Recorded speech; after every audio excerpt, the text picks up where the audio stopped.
Hello, this is Lawrence Holgate, your host of Understanding Plato, the Smart Student's Guide to the Socratic Dialogues in the Republic, based on my own book, Understanding Plato, the same name. We're going to look at chapter 10 of my book today. I'm going to be reading from it with commentary. It's titled Sun, Line, and Cave. At the conclusion of Socrates' defense in Book 5, his defense of the proposal that there will be female as well as male guardians in the ideal city-state, the character Glaucon wonders whether this and any other of his proposals stands a chance of ever being adopted. And Socrates makes this prospect even less likely when he responds to Glaucon by making an equally startling proposal that only philosophers should rule the city-state. And here's the long quote from the Republic at section 4 or paragraph 473D through E. Until philosophers rule as kings in cities, or those who are now called kings and leading men genuinely and adequately philosophize, that is, until political power and philosophy entirely coincide, while the many natures who at present pursue either one exclusively or are forcibly prevented from doing so, the citizens will have no rest from evils, Glaucon, nor, I think, will the human race. And until this happens, the constitution we've been describing in theory will never be born to the fullest extent or see the light of the sun. It's hard to face up to the fact that there can be no happiness, either public or private, in any other city. Now, in the final paragraphs of Book 5, if you'll recall, Socrates gives a description of these philosopher-kings, showing that they have the moral knowledge necessary to bring happiness to the city. And this is explained in a complex argument about the nature of forms, the relationship of the forms to knowledge, and why only a few people in the city can have access to the forms. The argument for this conclusion began in Book 5, but it continues in Books 6 and 7. So let's talk first about forms and knowledge. We first saw the word form used in the dialogue Euthyphro and Meno, when Socrates cautioned his interlocutors that giving one or two examples of pious or virtuous acts was simply not sufficient as a definition of the words piety and virtue. And in order to provide an adequate definition, one must not only find out what all pious acts have in common, but we must also discover what it is that makes them pious or virtuous. What is wanted is information about that thing itself, that in which virtuous or pious acts do not differ, but are all the same. He says in Meno, even if they are many and multifarious, surely they all have one identical form, because of which they are all virtues. Now, Socrates assumes that there is a single form or definition connecting to each of the many acts we call pious or virtuous, in the same way that there is a single form or definition to be found for such mundane words as bed or table or triangle. And by analogy, if we can also find out what makes a just act just, then we will have found justice itself, the essence of justice, or simply, as Socrates puts it, the form justice. Socrates points out that if we consider the content of a form, then we will notice that it contains only what is essential to all things of the same name.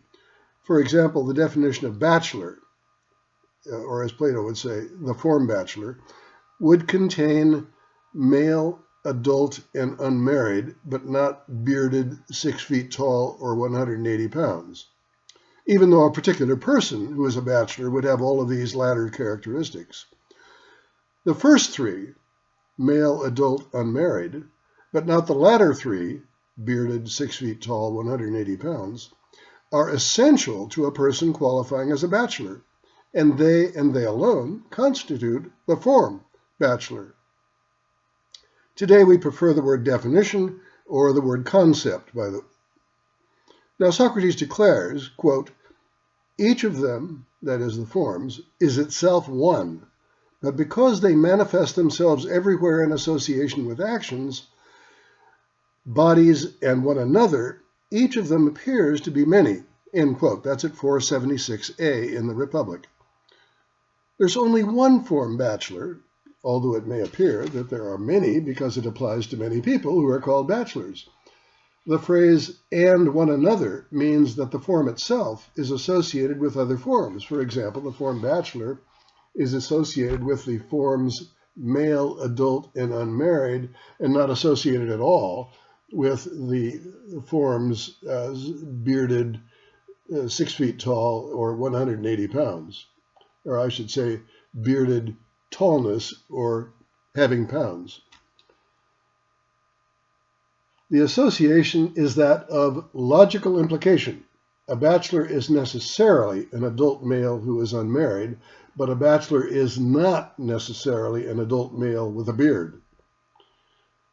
Socrates emphasizes these features of forms or concepts when he calls our attention to the form beautiful, and he does it with a capital B, the form beautiful. There is one and only one of this form, even though experience tells us that there are many beautiful things in the world around us. For example, the paintings of Van Gogh, the statues of Michelangelo, and the music of Beethoven. Even so, someone may not believe in the beautiful itself. That is, they may not believe that there is a form beautiful. But Socrates responds that there are also those who take the opposite case, who believe in the beautiful itself, and who can see both the form as well as the beautiful things in the world that participate in the form, and don't believe that the participants are, or that it itself is the participant. They are capable of making the distinction between the concept of beauty and the many beautiful things that participate in the form. Thus, the paintings of Van Gogh participate in the form of beauty. The statues of Michelangelo participate in the form of beauty. The music of Beethoven participates in the form of beauty. They are beautiful things, but they're different from the concept of beauty in which they participate. They participate in beauty, but they are not beauty itself.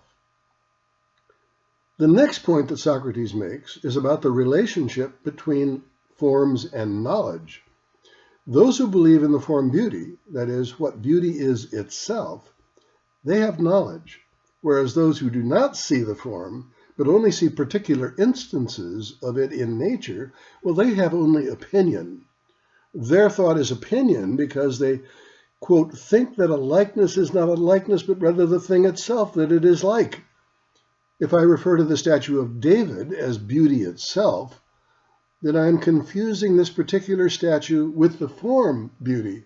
And Plato is here making a distinction between knowledge and opinion, or knowledge and belief, based on the different objects of each, that is, the form itself and the likeness. But he is also basing it on the difference between a correct and a mistaken belief. The one who thinks that the statue of David is sufficient to explain what beauty is simply mistaken.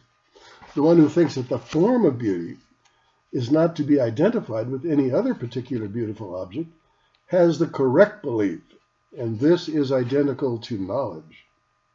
Now there's a further point that Socrates makes about the distinction between particular things and the forms in which they participate. Any particular thing can participate in forms that are the opposite of each other. I'll say that again. Any particular thing can participate in forms that are the opposite of each other. Thus, one and the same painting can appear to be beautiful to some people, but not beautiful to others. They may even appear to be ugly. We might say of a young woman that she is beautiful when she's 15 years of age, but is no longer beautiful when she reaches the age of 85. But the form beauty is always beautiful. There's no occasion on which the form would fail to be beautiful. And so it is with all the forms, mathematical as well as moral forms. So, with the many bigs and smalls, lights and heavies, none of them is any more the thing someone says it is, big or light, that it is what it is not when he says it is small and heavy. Each particular thing always participates in both opposites. What is heavy to me might be light to you. What is big to a child might be small to an adult. But the form heavy, with a capital H, can never be light, and the form big can never be small, and vice versa. Now, Socrates concludes these passages by summarizing what he takes to be the most relevant to his contention that only philosophers should rule a city. And he says this because philosophers are those who study, quote, the things themselves, especially the aesthetic and the moral forms, beauty and justice. As such, they know, and they do not just opine, that is, have opinions. But those who confine their study to the many beautiful and just objects they see in the world can only have opinions. Second, as objects of the philosopher's attention, the forms are purely what is. They are unchanging, not subject to coming into existence, decay, or destruction. But particular things, like the statue of David, they are intermediate between what purely is and what is not. Unlike the forms, particular things can decay and disappear over time. That might happen to the statue of David. But prior to their eventual decay, they are sensible. That is, they exist as objects of sight, touch, and hearing. Therefore, they can't be darker than what is not, nor can they be clearer than what is.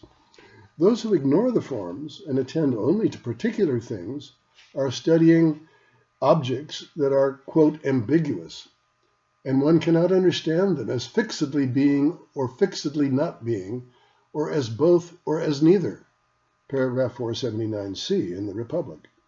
Socrates concludes that we shall call people who love and embrace the things that opinion is set over as lovers of opinion, and those who love and embrace the things that knowledge is set over, they are lovers of wisdom and knowledge, and they shall be called, drum roll, they shall be called philosophers. Well, this takes us to Plato's wonderful analogies and similes. The first one is the analogy of the sun. And Socrates begins his discussion of the form of the good in Book 6 by repeating the definition of a philosopher, or someone who has a philosophic nature, as one who, quote, always loves the sort of learning that makes clear to them some feature of the being that always is, and does not wander around between coming to be and decaying. For example, the philosopher wants to learn about the form or the concept of justice, not about the many actions that are referred to as just or unjust by moralists, and or by the majority when they evaluate their own conduct and the conduct of others. Similarly, the philosopher wants to learn about the form of beauty, and not study the never-ending disputes over the evaluation of particular instances of art as either beautiful or not beautiful.